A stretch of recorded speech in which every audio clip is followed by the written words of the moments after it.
તો આમ આદમી પાર્ટીના ધારાસભ્ય ભૂપત ભાયાણી રાજીનામા બાદ કોંગ્રેસ પ્રવક્તા મનીષ દોશી દ્વારા આક્ષેપ કરવામાં આવ્યા હતા કે ભૂપત ભાયાણી પહેલાથી જ ભાજપમાં જ હતા।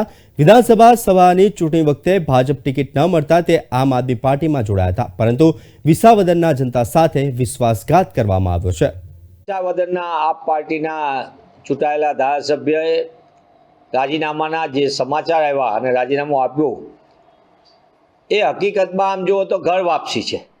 ભાજપાના હતા, જે તે સમયે ભાજપાની જે તે સમયે નક્કી થયું એ પ્રમાણે સ્ક્રિપ્ટ પ્રમાણે લઈ રહ્યા અને વિસાવદરની જનતાએ તેમની ઉપર વિશ્વાસ મૂક્યો, પણ હકીકતમાં એ વિશ્વાસઘાત સ્થાનિક જનતા સાથે થતો હોય। જ્યારે પણ કોઈ જનપ્રતિનિધિ ચૂંટાતો હોય સ્થાનિક કક્ષાએ તે એક પ્રકારે કોઈ પણ બાબતમાં ગયો હોય, પણ આ વિસાવદરના ધારાસભ્ય શ્રી તો પહેલાં ભાજપામાં જ હતા, એમને ટિકિટ ન મળી એટલે આપમાંથી લઈ રહ્યા અને અહીંયાથી ધારાસભ્ય થયા।